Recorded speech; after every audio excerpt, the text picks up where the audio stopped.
Hi, I'm Ash, I'm transgender, and this is my truth.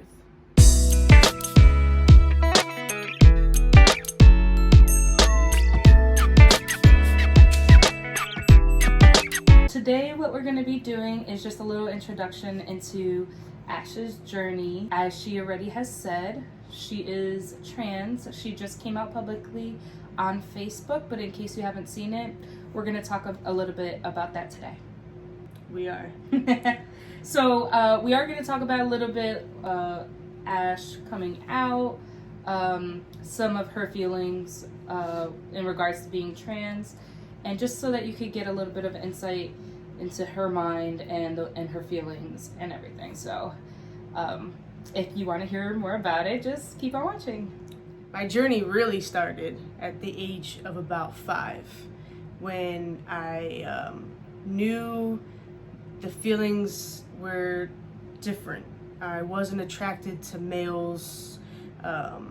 So about 5 is when I started to feel things and think things. During the whole time, I knew I didn't like being a female. Your body starts developing, you start going through changes, you get your period, this and that, and then I wasn't as excited as most people in school, or how excited my mom was when I came into being a woman. I knew something wasn't right, but wasn't able to put my finger on it. When I was about 21 is when I came out to everybody, my family and my friends, that I was gay. So fast forward from 21 to recently, 3 years ago, when I met Kel. She just made me feel so comfortable in my skin and proud to be gay. I started feeling things that I hadn't felt prior. We used to have conversations all the time about how I would feel and what I liked and didn't like. Things started to really just feel stuff that I never felt before. It got stronger as our relationship went on. Just the more comfortable you get in a relationship, the more in love we got. We had our baby journey, and that's where it all happened. We decided to try to have a baby, and because we can't do it naturally, we decided to artificially inseminate. And going through that whole process and realizing how expensive it is and the amount of stuff that her body had to go through as I just sat back and watched is where the feelings started to really come about, that I really hated being a female. And we're gonna link the video of the baby journey Q&A, because if you watch that video, you will see how I felt. And I even said it in there, that I didn't say I was trans, but I said I felt the feelings of it. So it was the baby journey that really made me start not questioning things, but really feeling like something's not right. Who are you? You're not gay. You're not. You are trans, and that's when I started to get on Google and start reading things and really trying to figure out who I was. Our baby journey ended the end of 2019, and from then till February of 2020, I kept my silence on how I felt from everybody, including her. And I used to have dreams about top surgery, removing my chest, living life as, I guess, a male. And that's when things just really started to, you know what, I can't do this alone anymore. And I spoke up.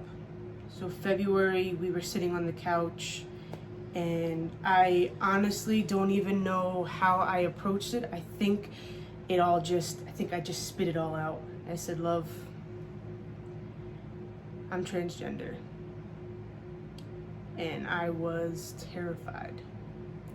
And my heart was beating out of my chest. My pulse was racing. My hands were sweaty. I had so many tears, and mind you, our original wedding date was April. I am spilling this all out to her 2 months before we're supposed to get married. And I was devastated. And then she looked at me with tears in her eyes, and we're both sitting on the couch crying like babies, and she said, I love you. I love you for you, and it doesn't matter to me that you're transgender. So that's how I came out to her. I have tears in my eyes.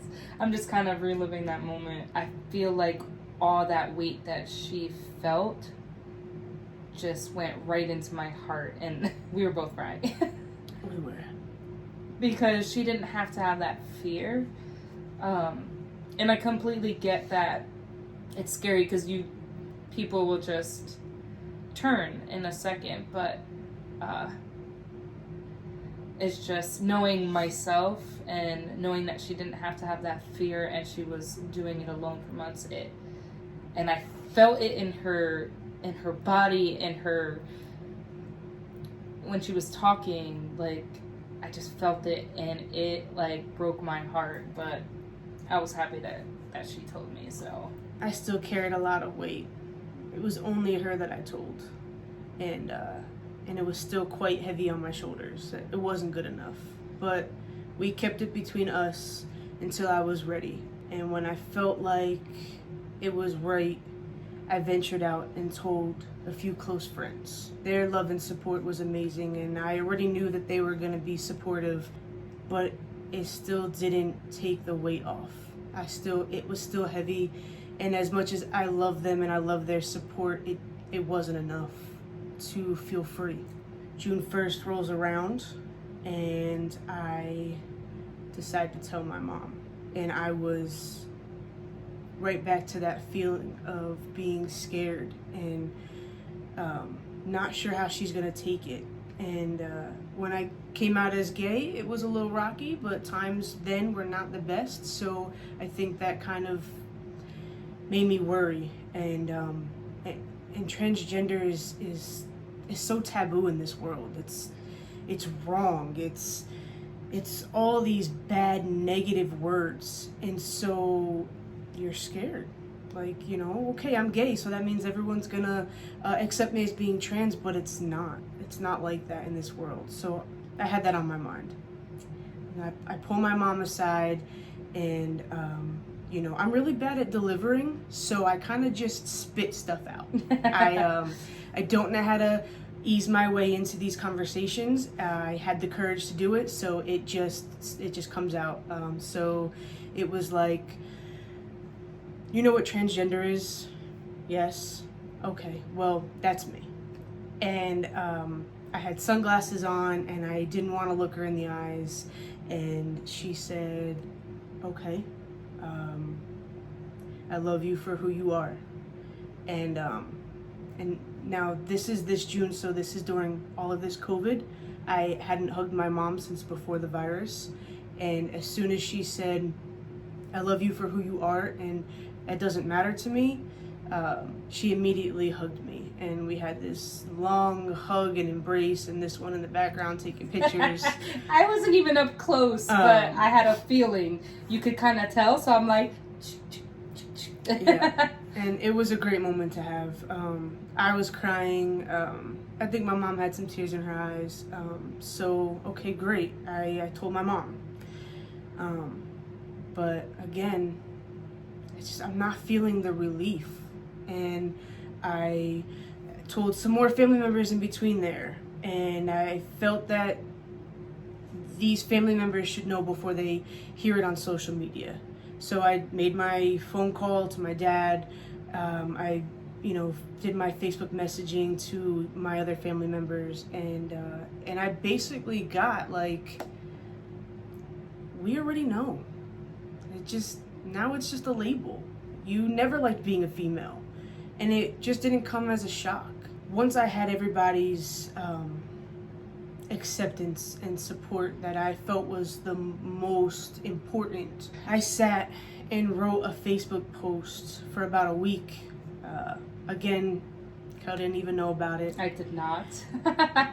And I just kept typing and deleting and typing and deleting, and I just couldn't get the words right until, I don't know, one day, just this past week or two, she's like, "What are you doing?" I'm like, "I'm writing a post." Like, you could tell it was something. Her wheels were turning.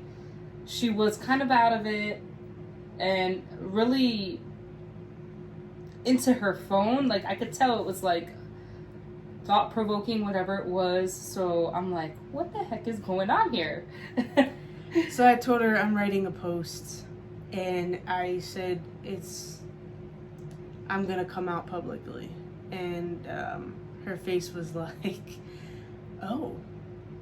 Wait, do you remember how it happened? She's like, "I'm making a post," and I'm like, She's like, and I'm like, "Oh." It was like one of those Friends moments with Joey, he's just not always there, and once he finally catches on, he's like, "Oh." It was one of those moments, and it was a nice little relief because it was so intense for me at that moment. So I finished the post, and I find the picture I want to go with it. Perfect picture. It really helped explain what I felt. And I copied it and pasted into a post, and I waited. My heart pounding out of my chest. My eyes filling with tears. This journey has made me such a baby. I couldn't do it. And Kel sat down next to me and took my hand and said, "We'll share together." So we did. And that was it. It posted, and once it's out on social media, you can't turn back. And it's there. And she's like, "Do you want to delete it?" And I'm like, "Yeah, I do." I was so scared. She had her phone in her hands ready to monitor all of the comments. Now, mind you, I posted this on my personal page, so this is my family, my friends, long distance family. This is everybody. People from work. And I felt so sick. I wanted to just throw up. I wanted to delete it. I was terrified. While we're waiting for comments to roll in, Kel's like, let's share it onto our group page on Facebook. And if you don't get support on your personal page, you're gonna get support there, and you're gonna need that. So okay, let's share it into there. I got nothing but love in there, kind of what we already knew was gonna happen. So it was nice. And then my phone starts blowing up with comments on my personal page. The amount of love and support from people that I talk to on an everyday basis, to people that I graduated high school with and haven't spoken to in forever. It's just you like their stuff on Facebook and that's it. The words that came out of these people's mouths, I couldn't stop crying for like 2 days. And they just kept rolling into the next day, and every once in a while they roll in a little bit more, and it was so overwhelming. All I can do was cry. There's so many people out there that do not have the love and support, and who knows, somebody might be watching this video, and so that made me cry more because I had all of the love and support and the words that these people were saying. I felt so free, and that weight was gone. And I never felt better. I never felt so myself. I actually know who I am now, and I am accepted and loved by everybody. I had the most important people supporting me, and it felt great. And I'm super, super proud of you. Thank you. It was amazing. I will go back to that post and read my write-up, and I will go through the comments again because I don't want to take for granted the amount of love and support. And I made sure to tell every single person, thank you from the bottom of my heart. I am like so ready. Like, let's do this. Let's start this now. Just start doing everything I need to do because I can't wait to feel like myself. We are going to continue these videos, and if you guys want to hear more, then continue to stay with us on Ash's journey, because there's more to come. And like I said, I'm super proud of you. Thank you. I'm excited to be going on this journey with you to finally feel like yourself. I can't wait. I hope you guys stick around, and we'll be seeing you soon. Bye. Bye, guys.